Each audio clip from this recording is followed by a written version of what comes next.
Collapse is evident. No one will deny that there is a collapse about to take place. In fact, in many ways, it is already underway.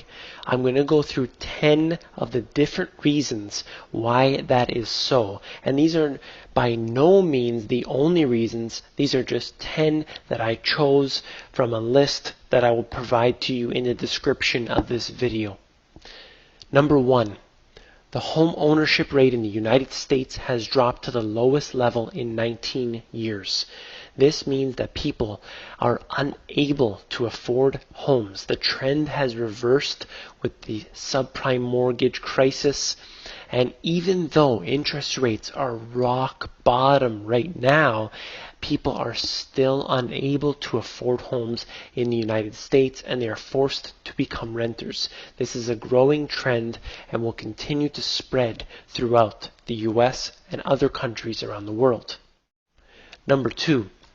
Consumer spending for durable goods has dropped by 3% since November.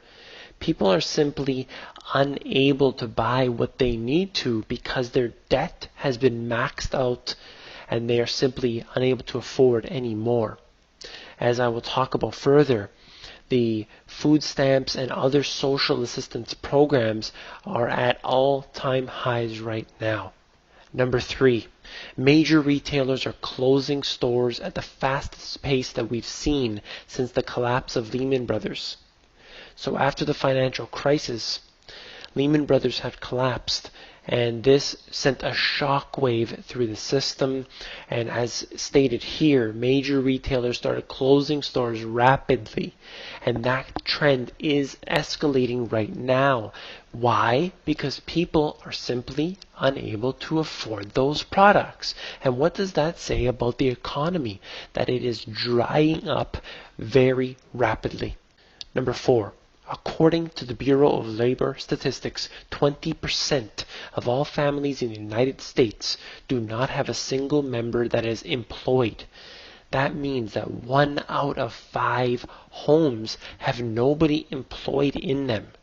That is an extreme number, showing the poverty that is spreading across the United States like wildfire. Ultimately, this will put too much of a burden on the government with the social assistance programs. Number 5. There are 1.3 million fewer jobs in the U.S. economy than when the last recession began in December 2007.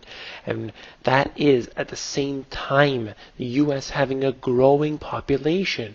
So you have fewer jobs. At the same time, you have growing population. There's a major disparity that's occurring right here. And you can see that without a doubt.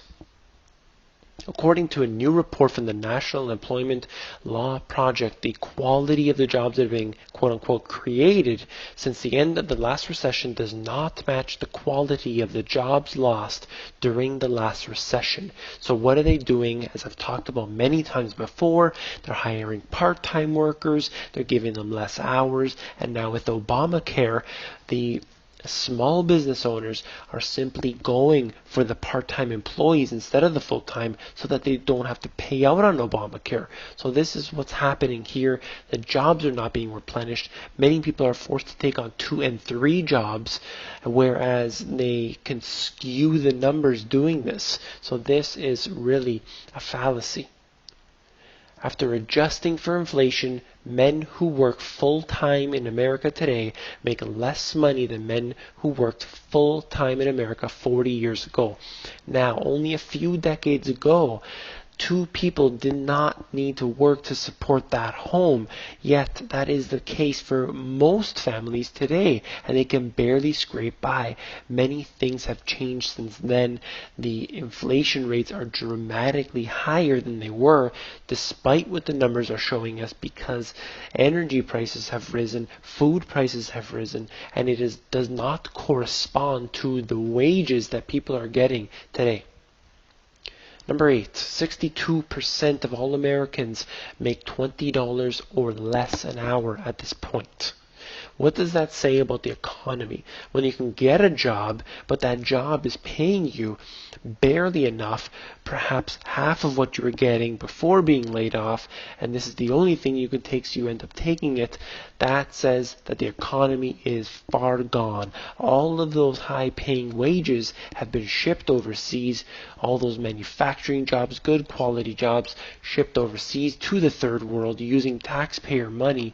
And meanwhile, the individual here is only able to get a retail position which pays significantly less.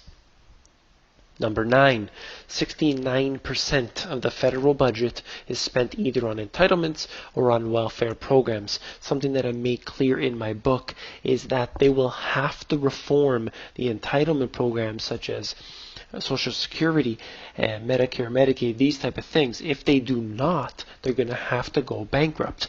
But if they actually do pull back on these programs, the people are going to riot. So in one way or another, there's going to be a destruction here somewhere.